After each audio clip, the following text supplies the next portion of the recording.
I first made the acquaintance of Julie when we were both 8 years of age.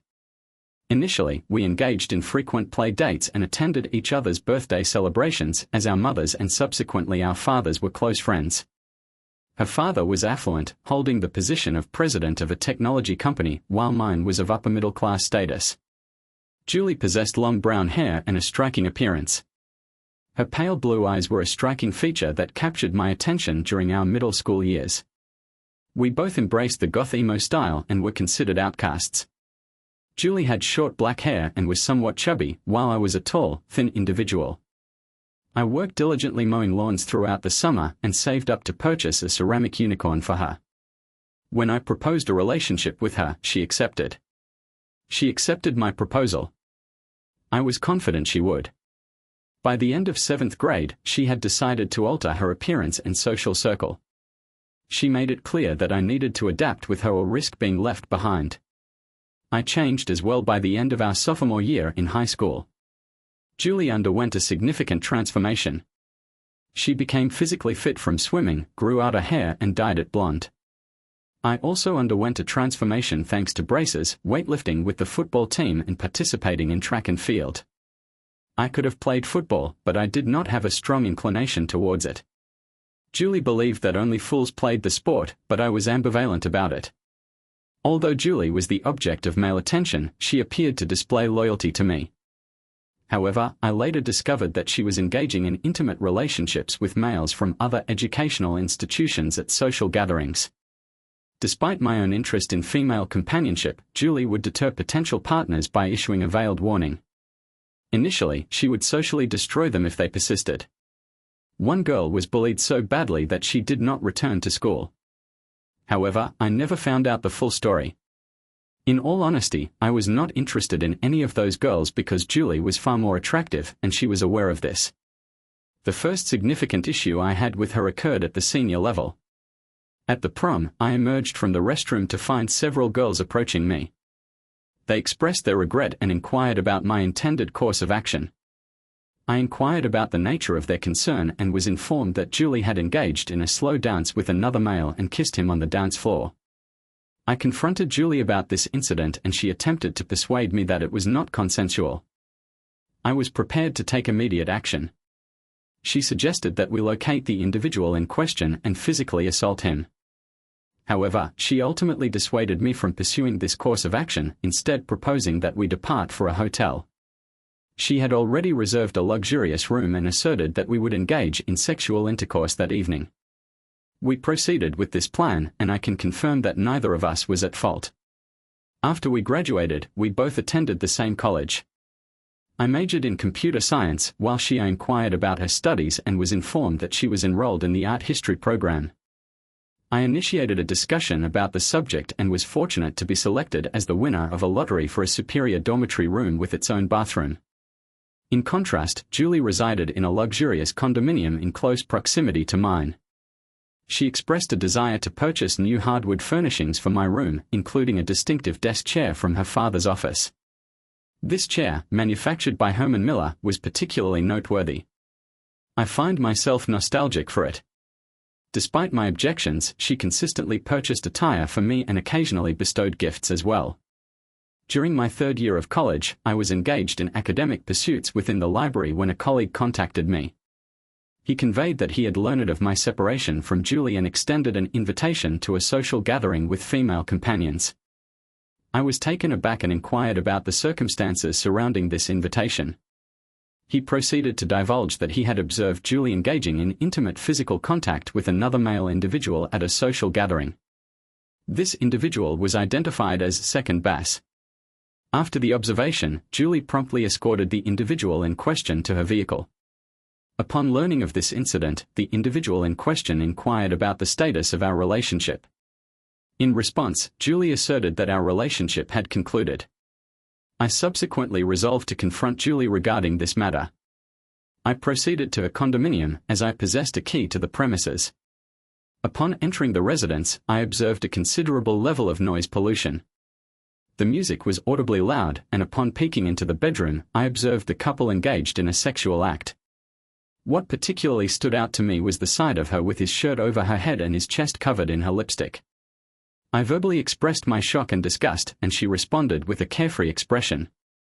Without thinking, I reached for the nearest breakable object. I then proceeded to hurl the ceramic unicorn, a gift I had given her, at her makeup table, shattering it. I then stated, "Forget you, Julie. We are over." I then exited the premises, and the following day, she called, expressing remorse. However, she attempted to clarify that we were merely on a break and that it was acceptable. I was perplexed by this explanation. I was uncertain as to the meaning of "on a break." I assumed it meant the same as "broken up," so I terminated the call. She began seeing a man with a reputation for being a duck boy. They had an open relationship, and she purchased items for him similar to the gifts she had given me. She was seen with other males, but always with him. I was devastated and focused on achieving the highest academic grades. I went out on dates, but did not engage in any serious romantic relationships. I attended social gatherings on an occasional basis to cope with my emotional state. I discarded any items that reminded me of her. I donated all of the furniture and replaced it with inexpensive items from thrift stores. I began wearing thrift store clothes. I also discarded the majority of her clothing, which constituted approximately half of my own wardrobe. I proceeded to delete all photographic records of us and subsequently discarded them. I informed my parents and friends of the circumstances and requested their discretion in mentioning her in my presence. I was determined to move on from her completely. Approximately 9 months later, she ended her relationship with Duck Boy. The rumor was that he had been unfaithful to her at a party in front of numerous individuals. She was humiliated and terminated the relationship. Not long after that, she reappeared. She arrived at my doorstep unannounced, her demeanor radiating a cheerful glow as she clutched the glued-together unicorn. I was taken aback by her unexpected appearance. She inquired if I had been the victim of a robbery, noting the absence of the items she had purchased for me. I informed her that if she desired the furniture, she should expeditiously proceed to Goodwill. She appeared disconcerted and then proceeded to display the unicorn. If the object in question symbolized the process of repairing our relationship, I informed her that it appeared to be in a state of disrepair and that we were no longer together. She attempted to elucidate the meaning of a break, but I was uninterested in engaging in such a discussion. From my perspective, our relationship had reached a conclusion. She began to weep, but I reiterated that she should leave. She subsequently began attending my classes, asserting that we were destined to be together. I reminded her that she was informed that soulmates do not engage in infidelity. She proceeded to inform our mutual acquaintances, who then exerted pressure on me to resume our relationship. This was due to her emotional distress. She sent me notes, letters, flowers, and candy. However, I perceived these gestures as insignificant and detrimental to my well-being. As a result, I transferred to a different educational institution at the conclusion of the academic semester. This action effectively severed my connection with her. I effectively removed myself from the situation entirely. In retrospect, I should have planned more carefully, as I was required to attend school for 2 additional years due to the incompatibility of my previous and new academic programs. I found myself enrolled in classes I had already taken, barely passing them, due to my lack of attendance. A friend at the time, but merely someone assigned to the same dormitory, grew weary of my constant presence and concerned about my demeanor. Consequently, he contacted campus police on my behalf, though I was not formally reprimanded. I was referred to a counselor, who diagnosed me with a major depressive episode and post-traumatic stress disorder, PTSD. The counselor suggested that Julie might I considered the possibility that I might have a personality disorder or be a sociopath who manipulated and groomed me into a state of dependency on her. However, I am uncertain as to the veracity of this hypothesis. The use of Zoloft did, however, appear to have a beneficial effect. I was informed that Julie went to my parents' house in search of me, despite their repeated assertions to the contrary. She subsequently became increasingly hostile and emotional. Until her own parents warned her to cease and desist, or they would have her institutionalized after graduation, I obtained employment and was transferred to Singapore, where I met my current spouse. That is a story in and of itself. I was a passport broker before the term even existed. We married when I was 35 and she was 26. Eventually, we relocated. Upon returning to the USA, I had 3 children. Things proceeded well. Fast forward to yesterday, I seldom use Facebook, except to occasionally share family photos or post some random thoughts. For example, I found a whole bowl of cereal in the sink today, so we may now be considered Bezos rich. I received a Facebook message from Julie sent me a photo of the unicorn with an apology for her actions and acknowledgement of the pain she had caused me. She stated that she would never get over me. I chose not to respond, as I would never disrespect my wife in such a manner. Instead, I blocked Julie. What surprised me was my intense emotional response, characterized by a blinding rage. I punched the wall, causing it to dent the sheetrock. I was overcome with such intense anger that tears streamed down my face, my teeth clenched, and I experienced a severe headache. I was on the verge of losing control if Julie had been present. I am not a violent person, I lied to my wife, stating that I had to work late and took a long, brisk walk downtown to clear my mind. I was unable to return home in such a state of distress. I am currently experiencing a state of calm, yet I find myself perplexed by my own reaction. Is this what is commonly referred to as indifference? I am uncertain as to how this occurred. Perhaps I require further therapeutic intervention and a more substantial dosage of Zoloft. In light of the feedback I received on my initial post, I have engaged in discussions with my wife regarding Julie. She was aware of Julie's existence prior to our nuptials. I did not provide a comprehensive account of the impact of the dissolution of our relationship. I merely indicated that my wife had been unfaithful, which ultimately led to the termination of our marriage. I presented my Reddit post to my wife and informed her of the Facebook message I had received from Julie. She expressed concern and concurred with the sentiments expressed in the comments. I was advised to consult with a mental health professional. My wife was reassured that our 21 years together and our 3 children were not merely a means of facilitating my reconciliation with Julie. She expressed amusement at this suggestion. My wife also highlighted a potential avenue for communication that I had not previously considered, namely, that Julie may have accessed my Facebook account via my email address. I would like to clarify that I have a separate email address for Facebook notifications, which I never check. I reset the password, and upon doing so, I found an email from Julie. After drinking a gin and tonic for courage, I decided to read it, and it had a significant impact on me. It is important to note that the Julie I knew in high school, Julie was kind and beautiful. However, after discovering her infidelity, she revealed herself to be dishonest. Upon learning that she had been unfaithful to me in high school and college, I realized that I could not trust her. Consequently, I read her email with extreme doubt. She expressed feelings of abandonment and despair, as if her world had crumbled. She referred to me as her soulmate, who had left her, and mentioned wanting to experience the freedom of college life, especially in bed. She proposed that we take a break, hoping that we could both learn from other experiences and come back together for a better sex life. I found this idea to be absurd, as though she expected me to become an expert while we were apart and then share. Following the conclusion of the so-called break, she resumed exploring new experiences. However, she soon realized that I had not grasped the significance of our separation. She observed that I had removed all traces of her from my life, including gifts, photographs, and even furniture. This led her to feel as if she had been entirely rejected, a sentiment that caused her immense distress. My continued pursuit of other relationships only served to compound her pain. The aforementioned events had a profound impact on her mental health, necessitating her admission to an institution for treatment. Subsequently, she relocated to Europe with the intention of pursuing a career as a fashion model.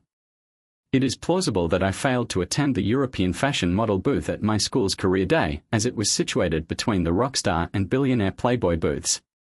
She embraced the party lifestyle, never marrying and eventually returning to the USA after her last long-term relationship ended. The term fiancé terminated the engagement, relocating to the family residence with her parents, who were of an advanced age. While packing, she discovered a photograph of us and felt compelled to contact me. What prompted me to take notice was her proposal of meeting for an alcoholic beverage to reminisce about the past. She asserted that she had forgiven me for abandoning her and moving on without her, maintaining that we were still soulmates and that our story was not yet complete. She urged me to respond, but I was preoccupied with wondering if there was something in such circumstances it would be beneficial to have a solution akin to eyedropper sanitizer. At that juncture, I had already scheduled an appointment with my son's psychiatrist, given his severe autism, since my mother's passing 8 months ago, leaving my father grieving. I contacted him. He is now 91 and had been married to my mother for 71 years, with a total of 77 years of knowing her. I brought up Julie, and he displayed sudden interest. Consequently, I inquired about her. The situation rapidly deteriorated, and my father did not inform me because I insisted that I not hear anything about Julie. I terminated my relationship with her. Julie repeatedly appeared at my father's residence, imploring me to divulge my whereabouts. She eventually resorted to brandishing a knife to her throat and threatening self-harm unless my father restrained her. My mother then contacted her parents to remove her from the premises. She was subsequently admitted to a mental health facility. Our family ceased communication following this incident. The psychiatrist who treated her identified my anger outbursts as a symptom of post-traumatic stress disorder, PTSD, a condition I was diagnosed with years ago after I terminated our relationship. Julie, I had effectively erased her from my life, but her sudden reappearance triggered a re-emergence of the traumatic memories. It is an absurd comparison to make to a combat veteran, but that is the parallel. The psychiatrist mentioned that Julie probably has a cluster B disorder, where she perceives herself as the primary character and the rest of us as supporting actors who must adhere to her narrative. Responding to her email would only exacerbate the situation, so therapy focused on PTSD is recommended. I have scheduled an appointment I consulted with my wife, father, and a specialist in the field of psychiatry regarding the best course of action regarding Julie's email. They all concurred with the specialist's recommendation. My brother suggested replying with just unsubscribe. However, there is a potential issue with my last name being unique. If one searches my full name online, it is possible to find several individuals in the United States with the same name. A deputy sheriff I know informed me that it is not possible to obtain a restraining order unless there has been an act of assault or a threat. Julie could easily find out where I live, and I am concerned that she might track me down if I do not at least tell her. I have decided not to respond to her via email. I have blocked her email address and preemptively blocked her on all my other email accounts. I am grateful for the advice provided in the comments section. Despite the likelihood of using filters and selecting the most flattering photos, I was still able to find a picture from her public Facebook profile. Despite her age of 55, she still appears quite attractive. Botox and plastic surgery seem to have had a positive effect on her appearance. However, it is regrettable that she appears unstable in some photos. In these photos, she is seen with a younger woman with black hair and an olive complexion. It would appear that the woman in question is her daughter. They both have the same blue eyes. I shared the photo with my colleague, a sheriff's deputy, and my wife. My wife expressed some jealousy. I reassured her that the woman in question is younger and looks great without any procedures. She is only about 10 pounds heavier than when we got married, and she has earned that weight. In my opinion, having our 3 children, which earns her eternal respect in my book, has made her more mature. My colleague, who is a sheriff's deputy, mentioned that law enforcement and politicians often keep their addresses private to avoid. He suggested that I list myself as a volunteer with the sheriff's department, should it become necessary. I am contemplating seeking legal counsel regarding the possibility of making my public records private, in order to prevent her from easily locating my name and address on the property appraiser's website. I am disconcerted by the necessity of living as though I were a witness in a mafia movie, constantly on the alert for the actions of a potentially dangerous individual. That being said, I am eager to move on to another intriguing narrative. Stay tuned for more. I am Tamar, a 29-year-old woman. A year has elapsed. I am an old homemaker, but I am not to be confined to that role. I am engaged in a variety of pursuits, though none has been a long-term commitment. I do not adhere to a routine, it is not a part of my nature. I am gainfully employed and generate my own income, although it is not as substantial as I would like. Speaking of Rain, he is my husband of 2 years. He is intelligent and I am a radiologist, but he is a decade my senior at 39. You may be wondering how this relates to my infidelity. Well, Rain has a muscular physique that initially attracted me, but reality set in when we became intimate. I learned that the size of a man's penis is not the sole determining factor in sexual satisfaction. The size of a man's muscles should not be the determining factor in one's sexual satisfaction.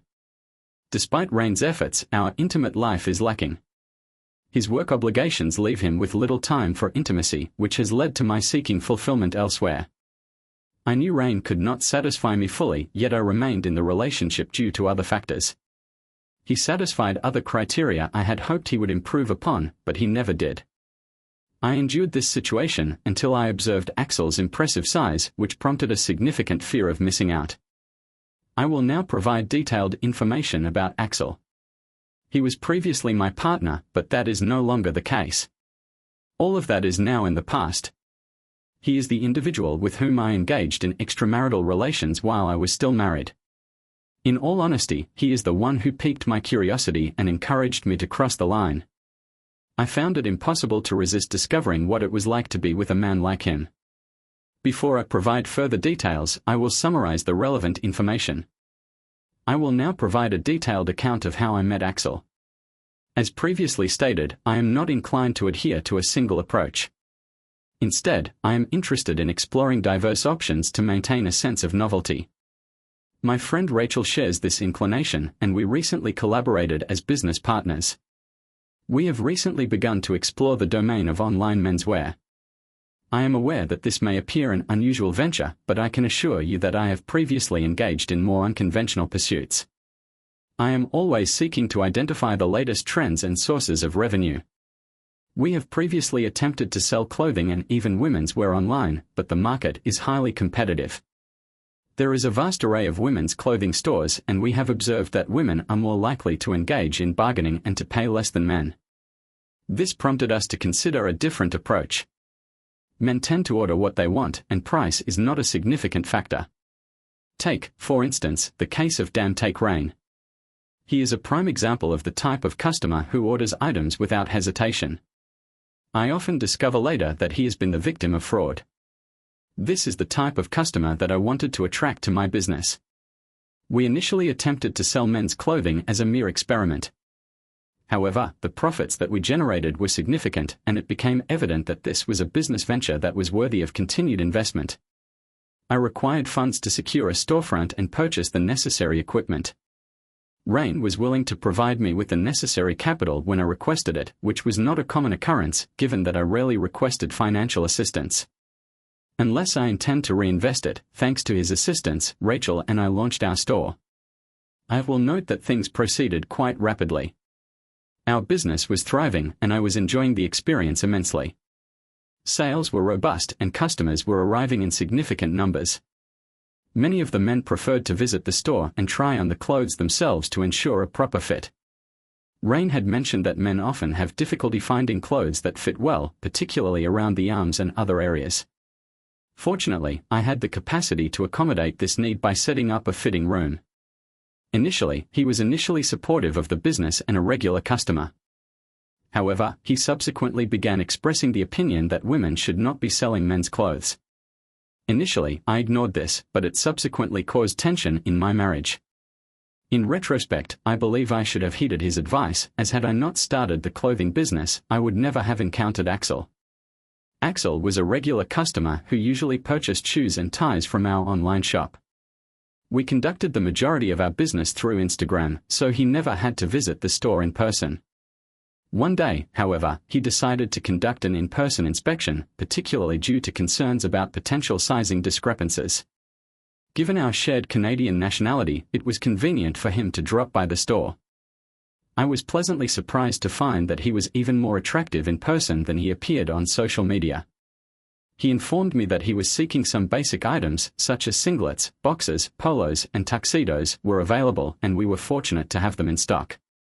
To summarize, when Axel proceeded to try on the boxers, I experienced a significant sense of apprehension. I assure you that I am not exaggerating when I observed his considerable size. He donned the boxers and singlet and then proceeded to assess his appearance in the mirror. In the mirror, I observed the impressive size of his manhood. I was shocked because I had not anticipated this outcome. I had never seen anything like it before. He appeared to have a particularly impressive set of genitalia. This was a significant departure from what I was used to seeing in comparison to Rachel. My curiosity was piqued. He tried on a variety of boxes and I found myself unable to look away. I am aware that my current state of mind may appear somewhat juvenile, but I assure you that I am being entirely candid. I do not take pride in my actions, but I am compelled to acknowledge that I was acutely aware of my inability to resist the temptation. Had I not yielded to it, I am convinced that I would have eventually succumbed, as Rachel persistently urged me to acknowledge the impressive nature of his physical attributes. We attempted to maintain composure until he concluded his shopping excursion.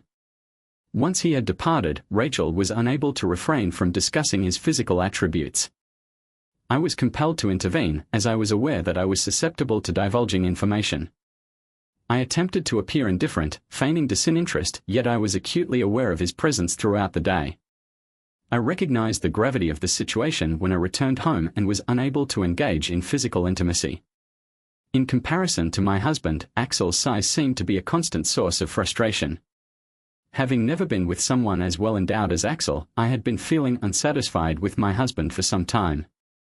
Consequently, thoughts of Axel kept reappearing in my mind. The fear of missing out was a significant source of distress. It was undoubtedly one of the most frustrating moments of my life. I anticipate criticism from individuals due to my marital status, and I accept the consequences of my actions. I should not have entertained thoughts about a person who was not my husband, yet I was consumed by curiosity. I felt compelled to understand what it would be like, as I had felt like I was missing out for an extended period. Ultimately, I decided to contact Axel. The response I received from the individual in question arrived a few hours later. This initiated a casual exchange of information and opinions. I initiated a discussion on a range of topics, including the latest clothing and stock offerings, as well as our ongoing sales. I was keen to maintain a steady stream of conversation. This approach proved effective, as the individual in question began to make suggestive remarks. Before long, he had requested my address. I did not provide it immediately. I did not provide him with my address immediately, instead, I requested his. He promptly provided it, and the following day, I embarked on my journey to his residence. Despite my initial attempts to resist, I found myself unable to wait. My curiosity was overwhelming, and I proceeded with haste. Upon my arrival, I observed that Axel was a skilled conversationalist. I had made it clear from the outset that I was married, hoping to avoid any potential regrets. However, he dismissed my concerns with ease. In retrospect, I berate myself for succumbing so readily to his advances. At the time, however, everything he said seemed too perfect, and he appeared to be the ideal romantic partner. Before I knew it, I had not just slept with him once, but 3 times that day. I even ended up spending the night at his place before finally heading home the next morning. Now, I recognize that I made a mistake. Upon my return home, Rain and I had a significant confrontation. It was evident that he was aware of my emotional state and was prepared to address it. He proceeded to express a range of concerns, even suggesting that I consider closing the store due to the unusual circumstances I was facing. I had anticipated that Rain would be displeased with my decision to spend the night at Axel's, but I was unprepared for the intensity of his reaction. He then proceeded to accuse me of being secretive and suspicious, demanding to know why I had been so clandestine. I was acutely aware that I could not simply fabricate an explanation, as I was deeply concerned about the potential consequences of my actions. I was uncertain about how I could possibly confess to my husband that I had been unfaithful. I was aware that Rain would not simply accept my admission and that it could potentially lead to the breakdown of our marriage. Furthermore, the prospect of losing him was a significant cause for concern, as he represented a stable and reliable presence in my life. He represented the only stable element in my life. I was unable to contemplate the possibility of losing him, and thus maintained the pretense for the duration of our 2-year marriage. I was paralyzed by fear, unable to speak up or pursue alternative options. Despite the unanticipated turn of events, I remained wedded to the man I had married. I chose to conceal the fact that I had been unfaithful to him. I recognize that this may be perceived as a cowardly act, but it seemed the most prudent course of action at the time. At the time, it was relatively simple to maintain the pretense because I assumed that I would never encounter Axel again. I believed that our brief encounter was over and that there would be no reason for us to reconnect. I continued with my daily routine as if nothing had happened. I did not even confide in Rachel because I did not fully trust her, despite being business partners. I was unable to admit that I had cheated on my husband. I was too fearful of the consequences to reveal the truth to my husband or anyone else. However, this decision ultimately proved detrimental as the truth eventually emerged. I have learned through experience that deceit is never a viable solution and that the truth often surfaces in unexpected ways.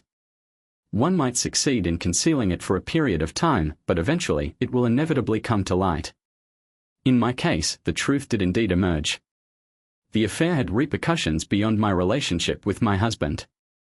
It was evident that the trust had been violated, and my husband was perceptive enough to recognize that something was amiss, particularly given my lack of interest in our intimate moments. Prior to Rain, I had only been romantically involved with two men, one from my high school days with whom I never engaged in sexual intimacy, and the other from my college years who was a year-long relationship in college demonstrated that I lacked an understanding of authentic romantic relationships until I married Rain. However, after being with Axel and experiencing a heightened level of passion, I began to resent my relationship with Rain.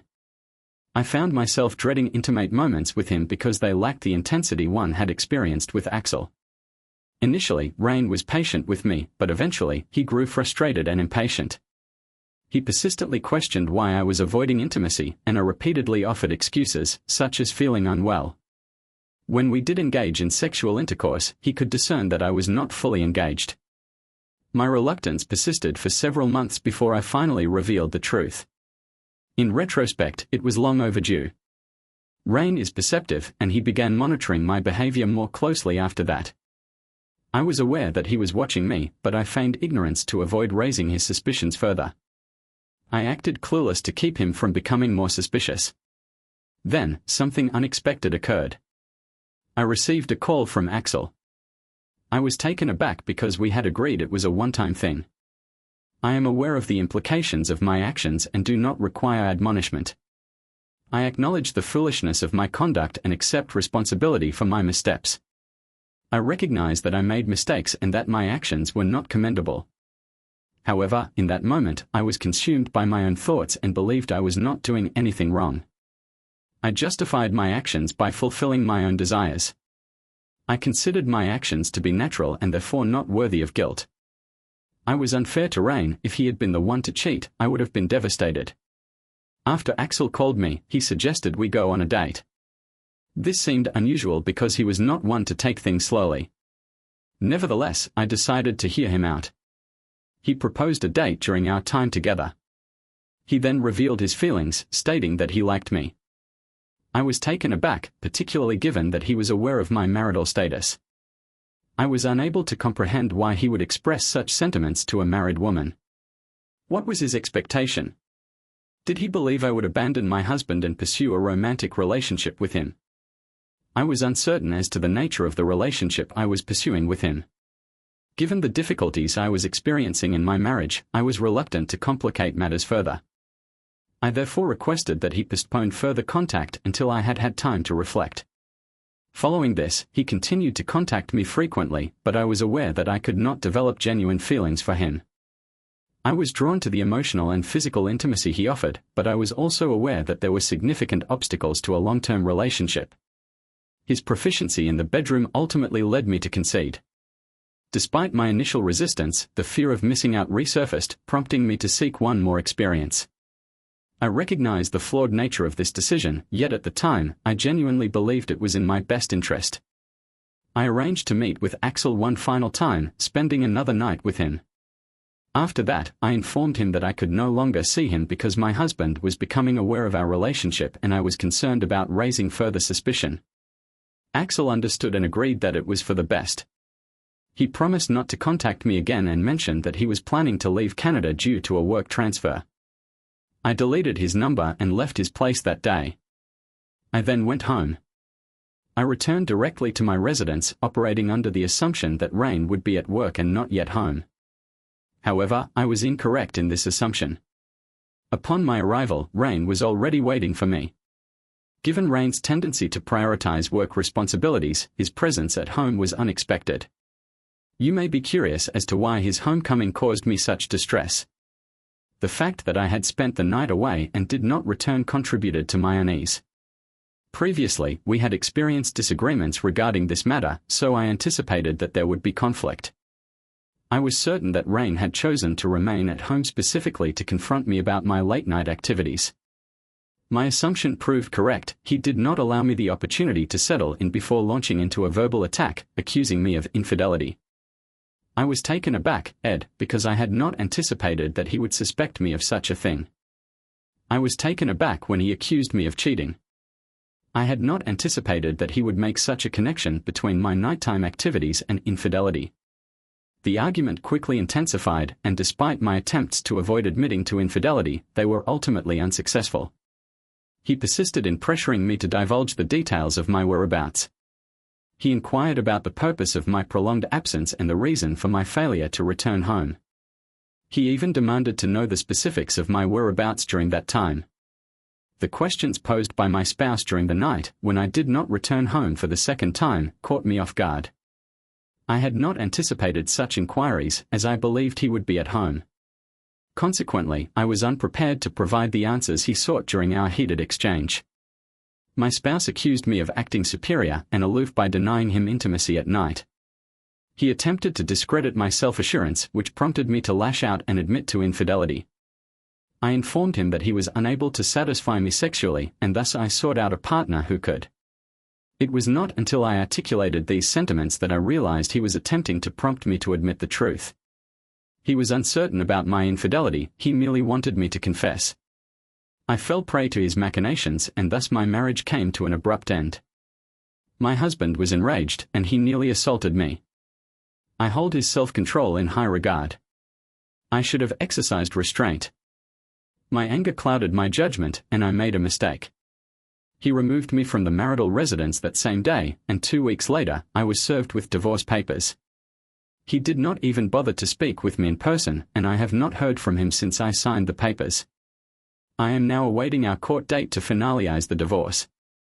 My actions, driven by curiosity and a lack of self-control, have resulted in the dissolution of my 2-year marriage. I ensured that I repaid the money he had invested in the store.